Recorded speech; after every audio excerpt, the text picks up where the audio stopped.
in the pizza segment more than any, sales skyrocketed. Yes. So do we have the staff and team to in place to take care of? How do we take care of our team?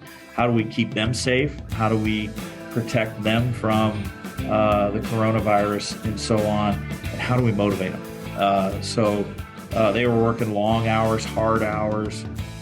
So what can we do for them during the pandemic? And that was huge.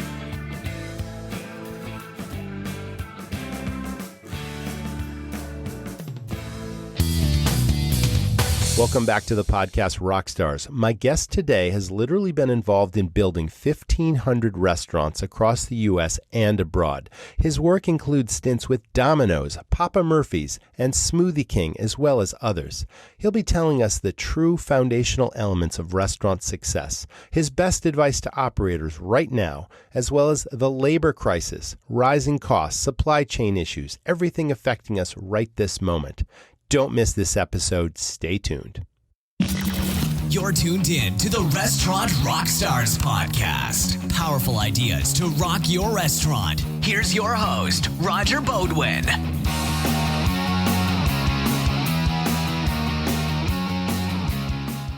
Imagine both your front and back of house teams are so well trained that they're executing flawlessly.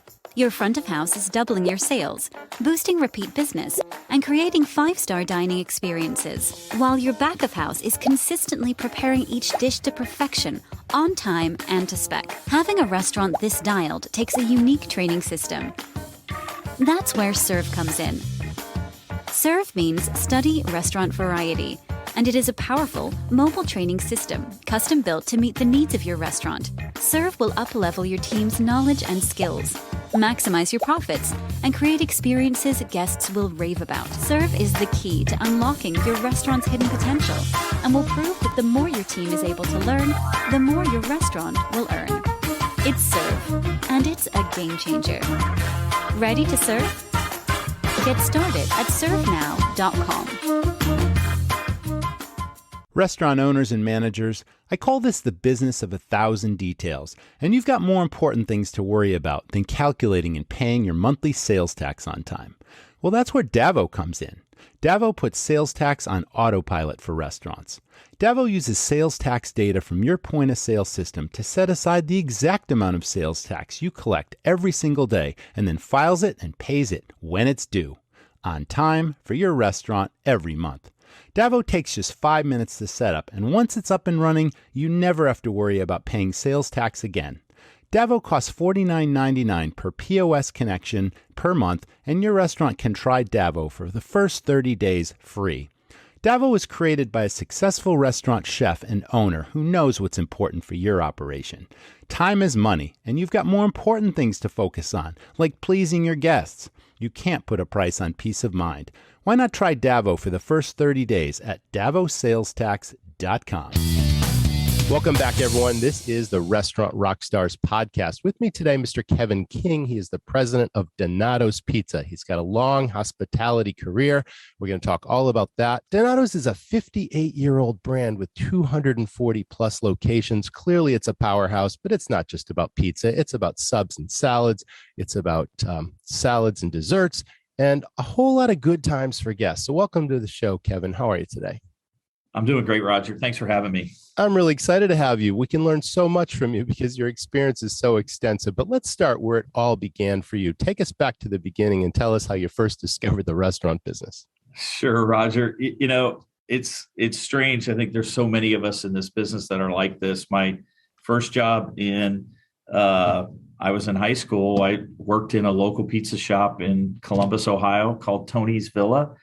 I started there just before my 15th birthday, and I actually worked for that same company until I graduated from college. So I did go away from college, but if I needed to come home for the weekend and work, I was able to do that. So, I did everything in that restaurant, from washing dishes to waiting tables to even managing that restaurant whenever I was around. So it was a great way. It kind of exposed me to the business. I went to college. I thought that would be the end of it. I graduated from college and went to work for Domino's Pizza in the 80s.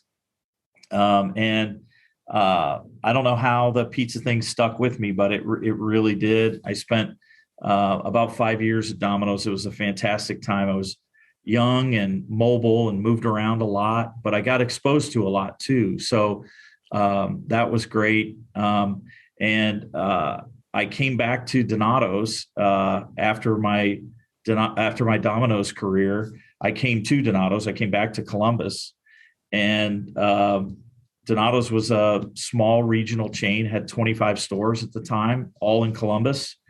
And I was a part of its growth. I worked on our initial franchising program and was with Donato's all the way to 2003. And it was a tremendous run and a great ride. We built about 200 stores in that period of time.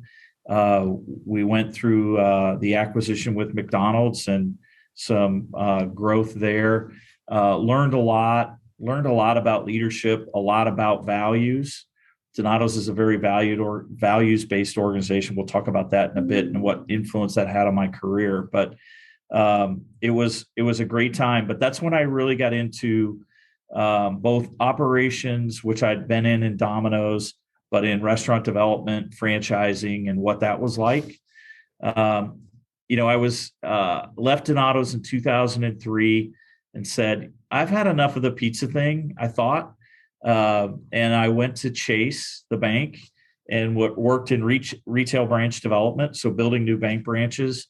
I liked it, and I learned a lot, and I met some great people, but I missed the pace of the restaurant business. It's one of those things that until you've really worked in it and known and you get used to that pace, you don't really leave it.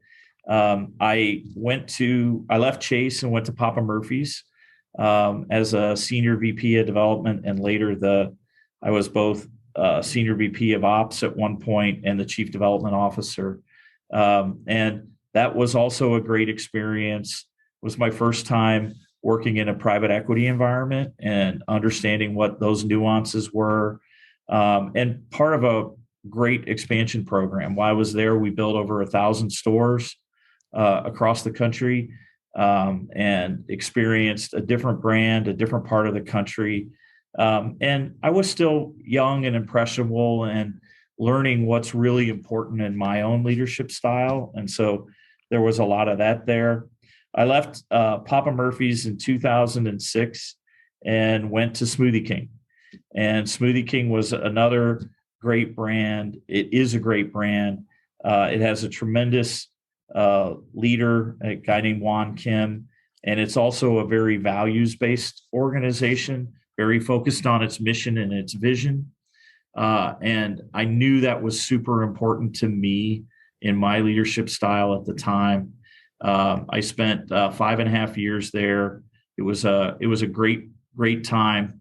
But then last fall, Tom Kraus and Jay Nabel, the CEO and the chairman, reached out to me about coming back to Donato's as the president.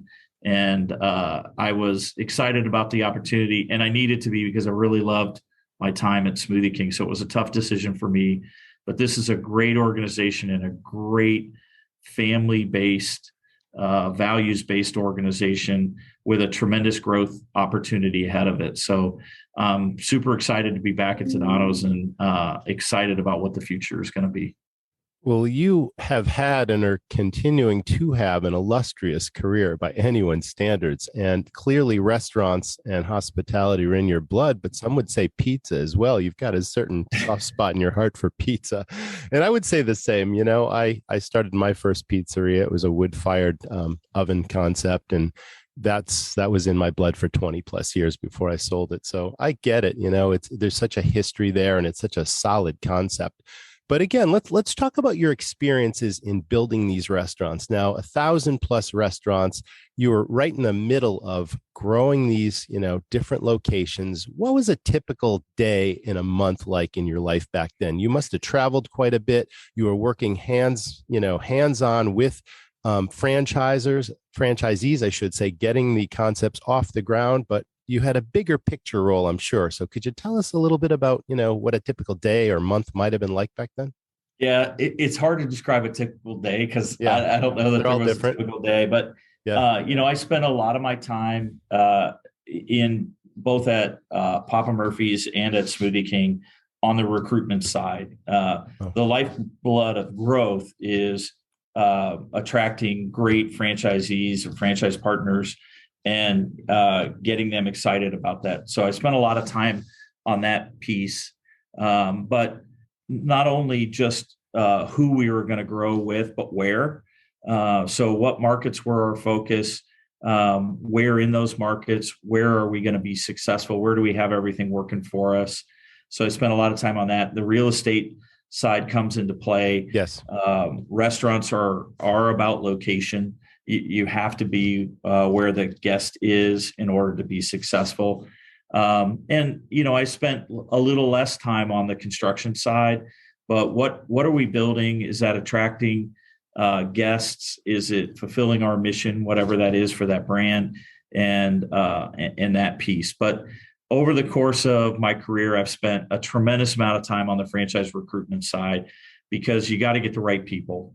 And if you have the right people, the rest gets pretty easy if the brand has the right economics. So that's the other piece, in my role I've spent time on is what are those brands' economics and how is that attractive to a potential franchise partner? And what do you need to do to kind of show them that path and help them along the way? It can be incredibly rewarding to put someone into business and watch them grow and be successful, where they've really achieved their life's goals and ambitions through that connection you made with them. So that does give you a huge amount of satisfaction, is watching people do that. And I've been able to see that so many times. It's really, that's one of the most rewarding parts of the job. Now, all the concepts were different in the way they approached their franchise model, but would you say that, there has to be a certain stringent sort of evaluation process of potential franchisees? And what type of experience are you looking for now versus then? And do people need to have more hospitality or restaurant experience, a certain amount, a couple of years? Are you looking at, people who used to be restaurant managers that now can get the funding to take on a franchise and grow to the next level? What do you specifically look for? Well, first you look for their energy and their drive and their reason why. I think that's so important because the restaurant business, it may not be hard, but it always takes effort. So building a new brand in a new market takes a lot of effort, and the franchisee needs to be up for it, needs to be excited about it, needs to love what they're doing. And that's, a lot of people in your career tell you, do what you love. And I would say in franchising, it's so important because you can separate real quickly the person who's just making an investment from somebody who loves the brand. And those people who love the brand, they're going to be way more successful typically than a person who's just looking for an investment because the restaurant business is hard. If you think about pizza, putting another pizza shop in a trade area, you're never the first. So people are getting pizza from somewhere else. So you've got to steal share. And so you're looking for people who are going to be able to do that. The second part is I think people who are active in their business or have an operating partner who's going to take that ownership is vital to the success. So you look for that quality. Who's going to run the business? Are they cut out for it? Do they have the skills and the abilities and the talents that they're going to need? And then I think the third thing that's super critical is, are they properly capitalized? Do they have enough money? Are they going to borrow the right amount of money so that they don't overly burden the business, but have plenty of capital in order to get it done? So you look for that drive and motivation. You look for the hands-on person who's going to run the business day to day, and do they have the right capitalization, or do they have the right capital and equity to do it? Those are the three main things that I look for in the people. And then the overarching thing that's true about all of it is, do they share values with the organization? Is what's important to them important to the company? And it needs to be in order for them to be happy long term. So that's in a nutshell what I look for in people when you're evaluating whether they're a good fit for the brand or not. Not answering your phone is one of the quickest ways for your restaurant to lose a potential customer. But between serving in-person customers and dealing with the kitchen, it's hard for staff to prioritize incoming calls. That's why your restaurant needs Pop Menu Answering.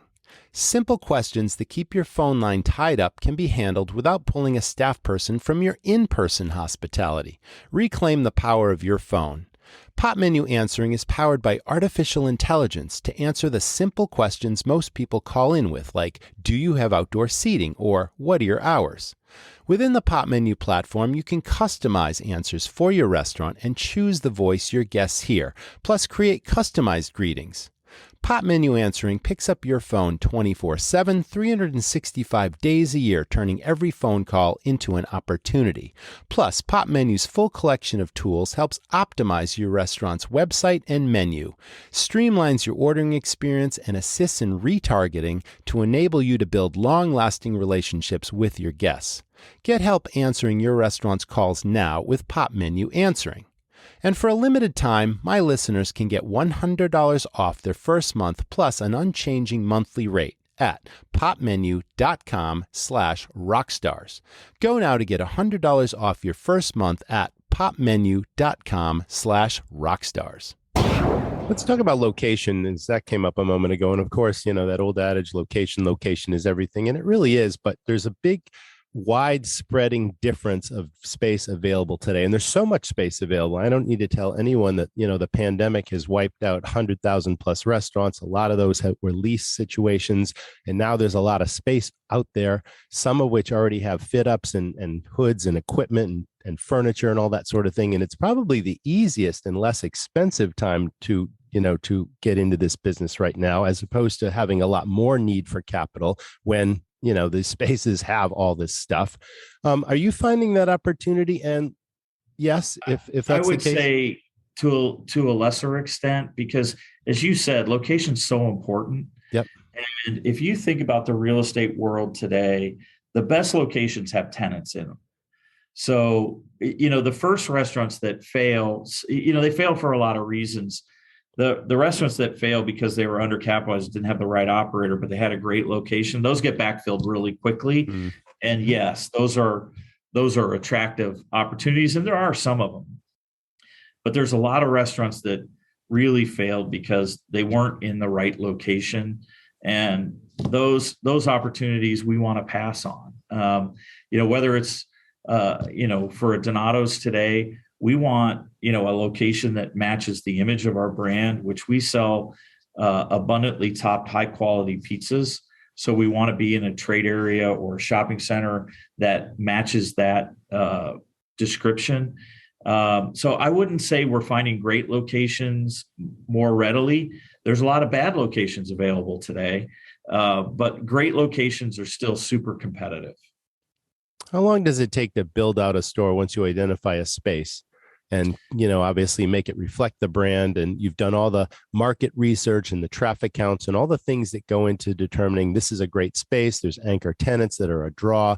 There's high traffic. There's high visibility. And then you pull the trigger on a lease, and then you say, okay, from start to finish, is it a 3-month process? Does it take longer, lesser than that to get it ready to open? Yeah, sure. There's a couple key things in there. Is if you don't have to go through the planning or the zoning piece, yep, the timeline's pretty regular. And I would say generally it's a 6-month timeline.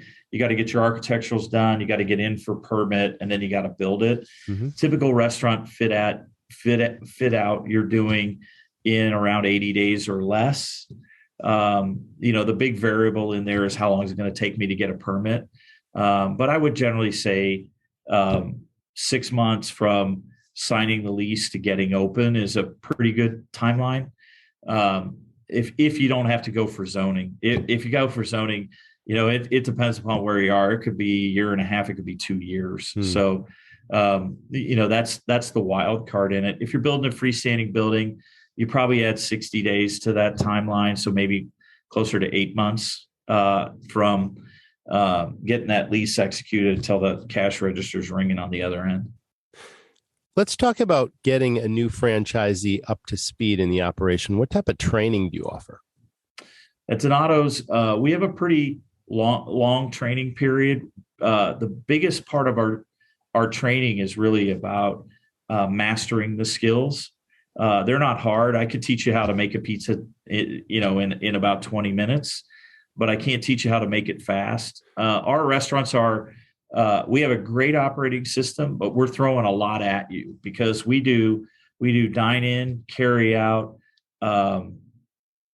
We have pickup window in a lot of our stores and delivery. So you have a lot of customer touch points in the restaurant. You're managing a pretty complex environment.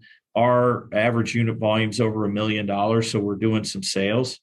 So we really build an engine, and that engine, you have to fine tune it as a manager or a franchise partner. So our training takes a little longer than most people. We do about 8 weeks of training on our store operations, and about when we get down to your store opening, there's a good couple weeks that we're there with you, and we're working on all those systems right now. The operating system's easy to teach you how to make a pizza, but there's a lot of complexity there. The pizza business is super peak oriented. You're going to do the bulk of your sales on Friday. You're going to do that in a couple hour window. So that Friday rush is the most important period of the day, and you got to be ready for it. And so that's what we spend a lot of our time and training on. Yeah, and prep is so important to have enough, and anticipate what the volume is going to be on any given day. I mean, there's so many details that go into this. Let's talk about the elements of success. What makes Donato's stand apart from the competition? What do you think the elements are of true restaurant success, and how do you maintain that? Yeah, that's a great question. I think about that a lot, about what are we trying to replicate. The first is we got great people in our stores. We got great franchise partners, and it takes great people to run a great restaurant organization. So we're very focused on our people and our teams. The second thing is huge is everyone loves our pizza. We put over 100 pieces of pepperoni on a 14-inch large. I was looking at that. All of our pizzas are abundantly topped. We use great ingredients.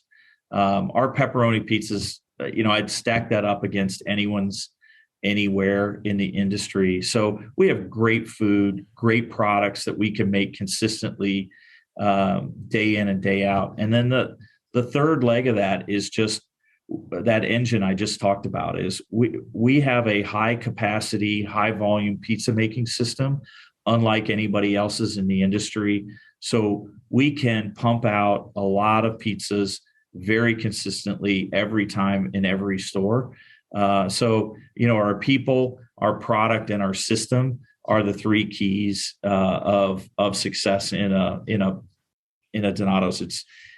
It's really great. If you haven't had our pizza, you got to come to one of our markets. We're in 11 states now. So we're also have a partnership with Red Robin. We're in 200 Red Robin restaurants across the U.S.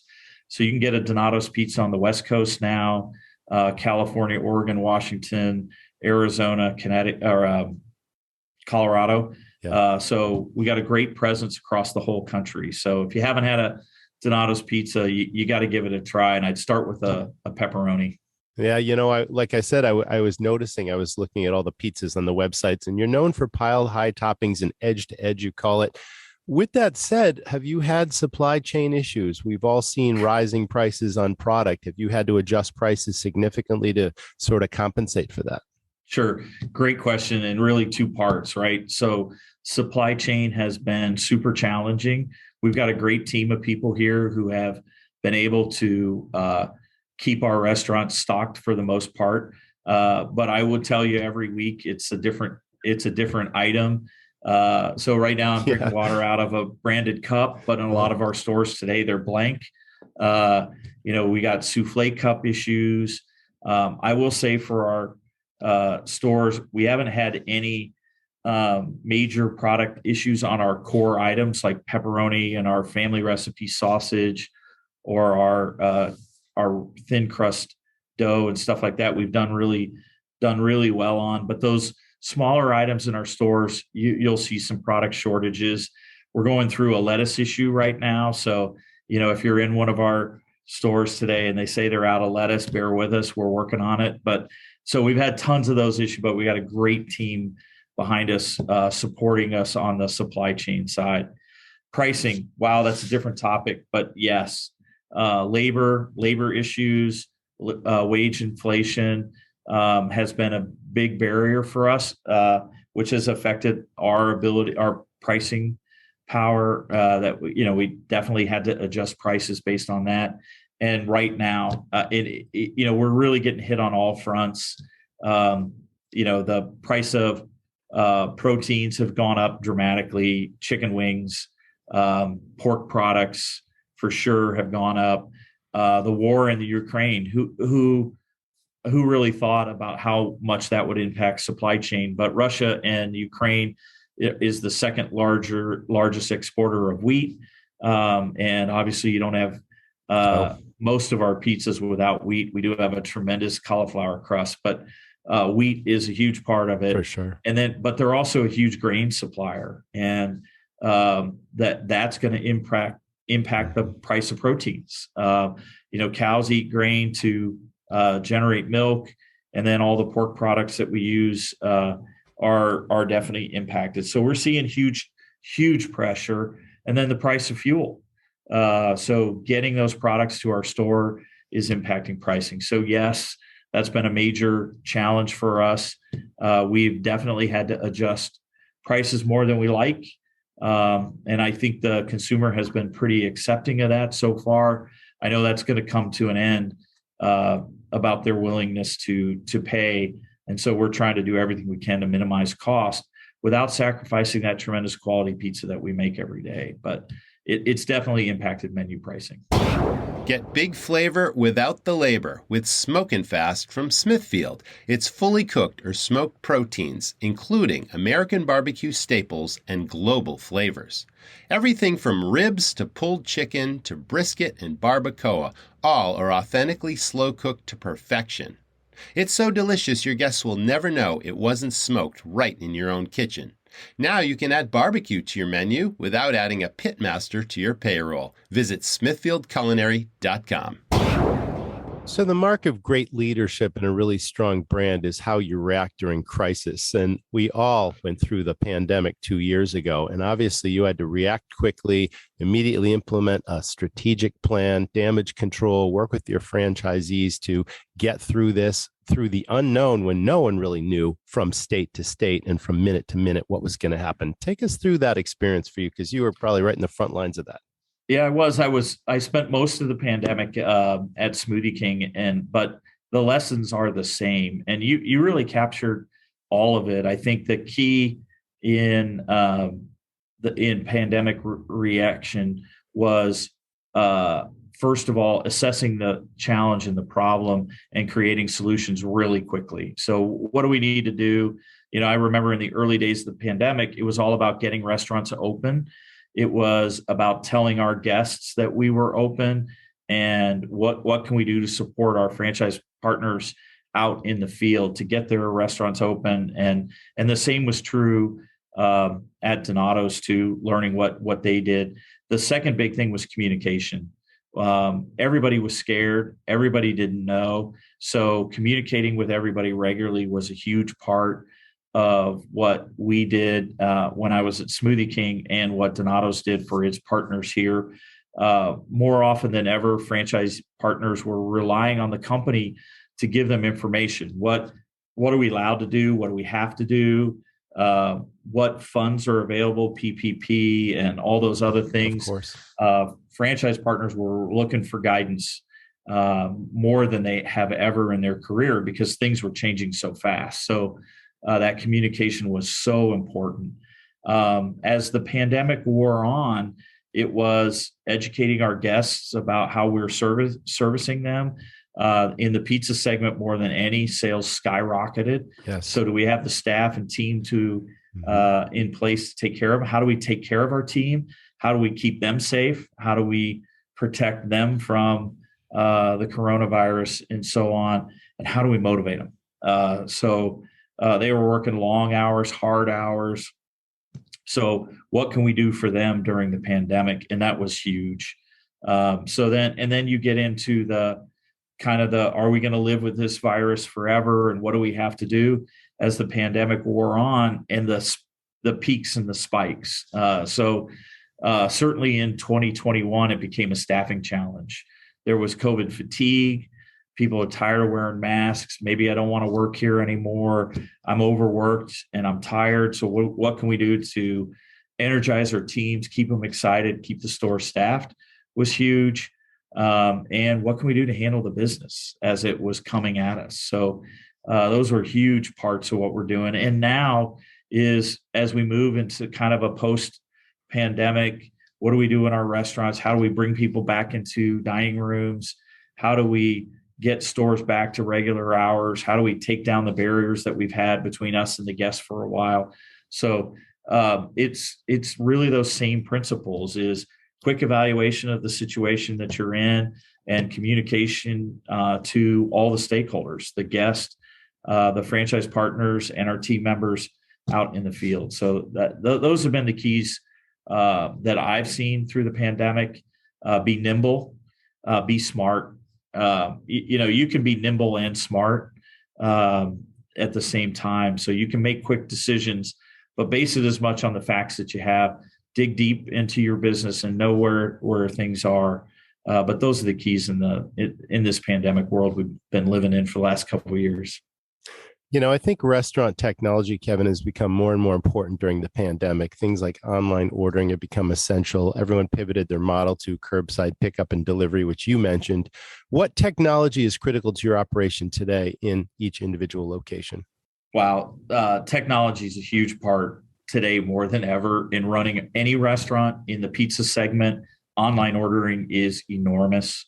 So we're approaching 59% of our sales from our digital channel today. That's going to be in the middle 70s soon. So do we have the technology backbone and infrastructure to handle that? Do we have the right website and apps that attract and keep guests and customers? So we've been working on that at Donato's extensively. We a huge part of our investment in both time and money in 2022 is around our digital platform and what we're doing. But technology's never been more important in that role. And the guest gets higher and higher expectations because they get better and better experiences in other brands, and you certainly have to keep up. So, I think the pizza segment has led the way in online ordering in the restaurant category. Domino's is really the gold standard for us to look at and what they've been able to do on their digital and online platform and how they've managed that delivery piece. So what can we learn from them? But what can we capitalize on our own brand and our own image that we need to portray in our online environment? So that's an enormous piece. But even beyond that, there's loyalty. There's tracking our guest behavior and what can we learn from them? How do we reward those who are super loyal to us? How do we attract new guests? And how do we influence them on what they buy and how often? So if I look at, the number one priority for us, it's our digital experience with our guests. It's how that translates into our store environment. And then what can we do to reward and keep our guests?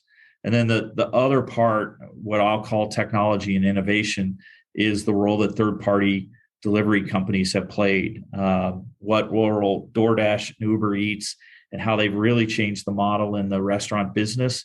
Restaurants that never thought of delivery before are now able to do it and do it well. So we got increased competition. Mm-hmm. And I think one of the important parts for us to figure out is what role do they play in our system? How can we capitalize on it?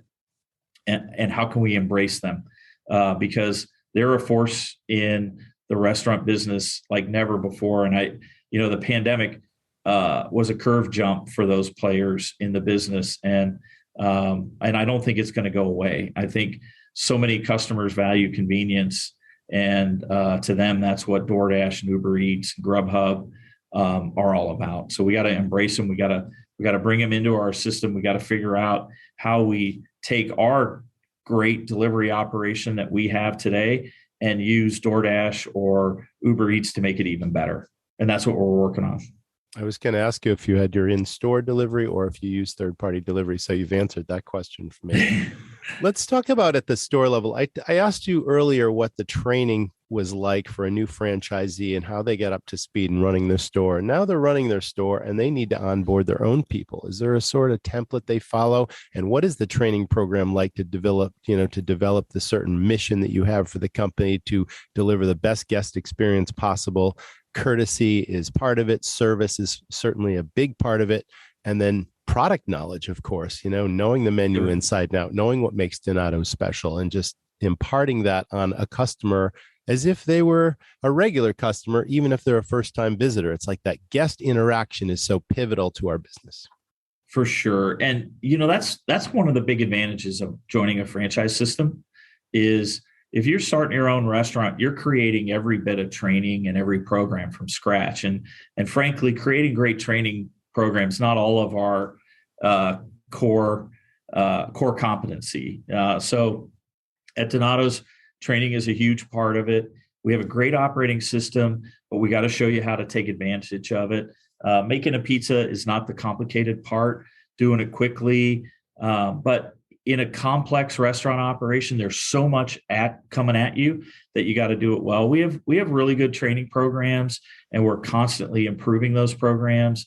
Today's restaurant worker is going to learn mostly on a tablet or on a computer in the restaurant with some hands-on training too.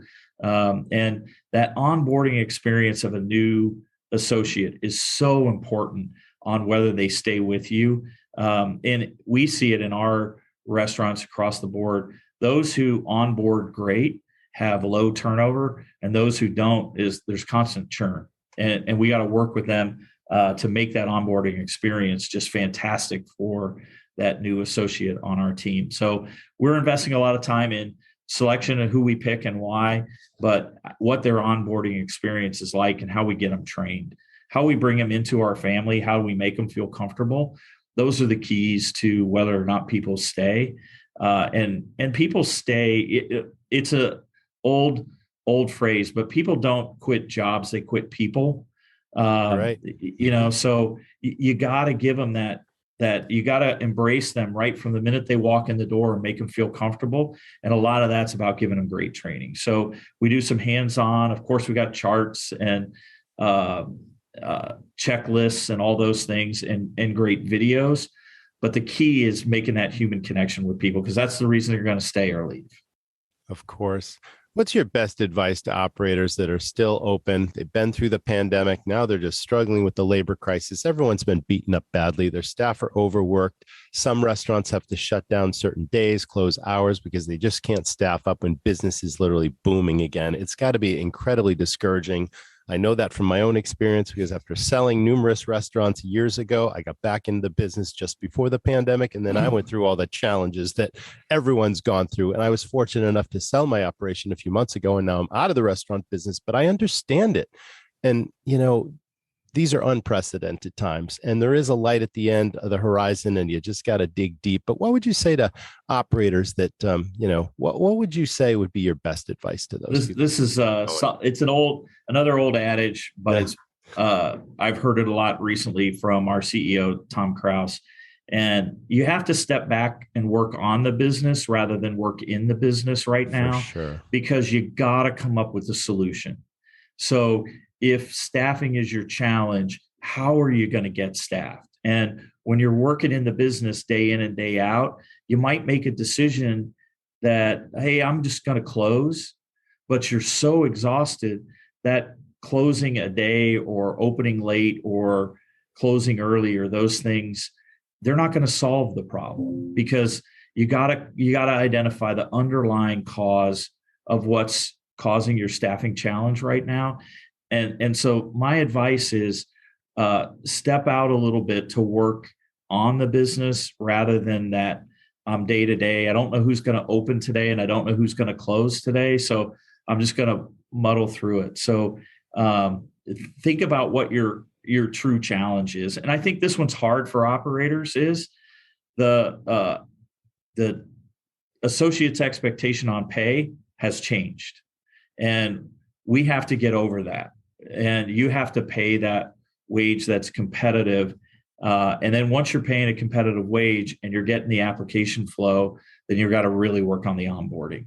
And you got to be realistic. You can tell them, hey, the next couple of weeks are going to be tough, but I guarantee you we're going to get through this together. You got to give them the hope, and you got to do that. So don't be so focused on that day-to-day operation that you're not addressing the underlying issue in it. So that's the first part. And the second is be realistic about what you need to pay people today, because the expectation has changed. And that's hard for me. You know, when I first heard people talking about $15 an hour minimum wage, it was easy just to say, oh, that's ridiculous. And that's not going to happen. But we've gone on probably 5 years, maybe longer, where that's the mantra: $15 an hour minimum wage, minimum wage, minimum wage.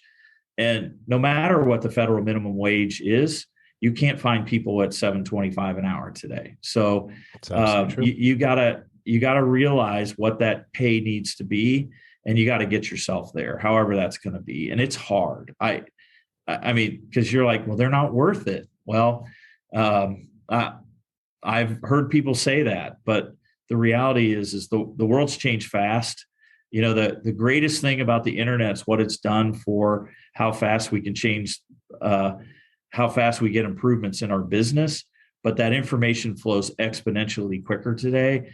And so that's how I look at the wage inflation. Is the team members' expectation is just higher today. You know, consistency is super important in a single location as well as in 240 locations. And, you know, that movie, The Founder, comes to mind, which sort of tells the story of Ray Kroc and McDonald's. And one of the funniest parts of the movie is when, you know, he's got some new franchisees running and they're trying to sell chicken out of the burger place. And I think he just about goes bananas when that happens. But, you know, people sometimes think they have a better idea, a better way of doing things.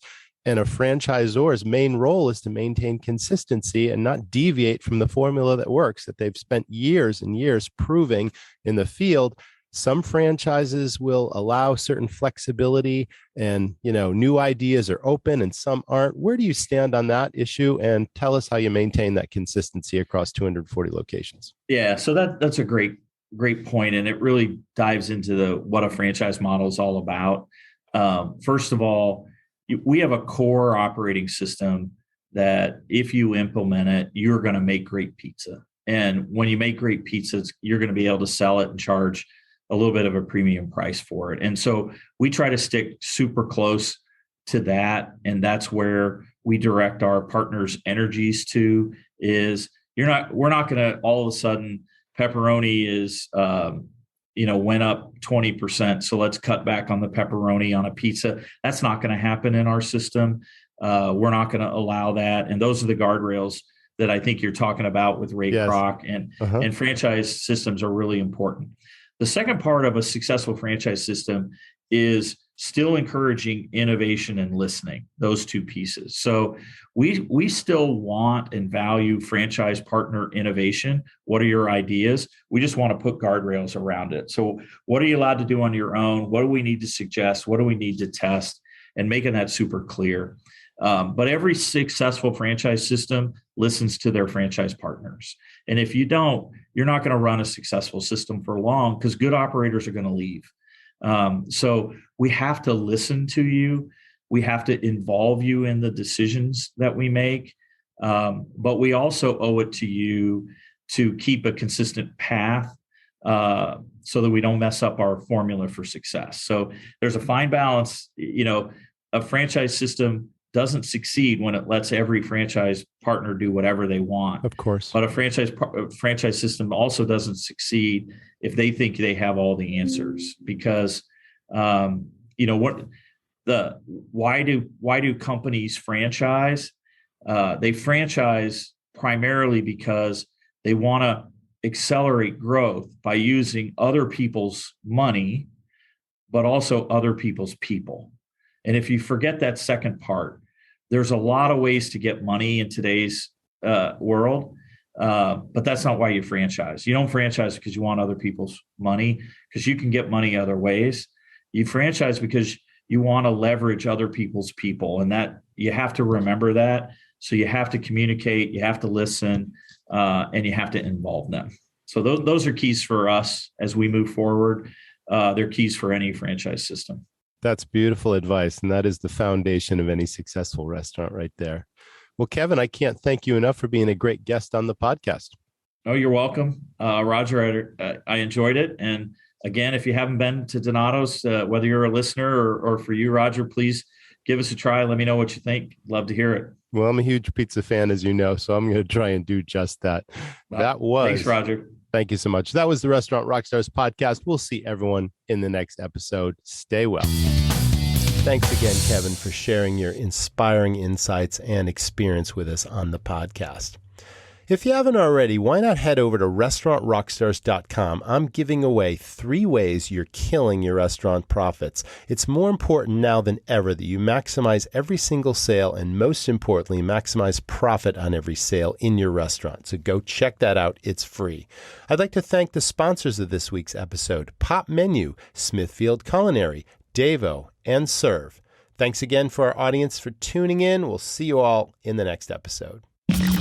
Thanks for listening to the Restaurant Rockstars podcast. For lots of great resources, head over to restaurantrockstars.com. See you next time.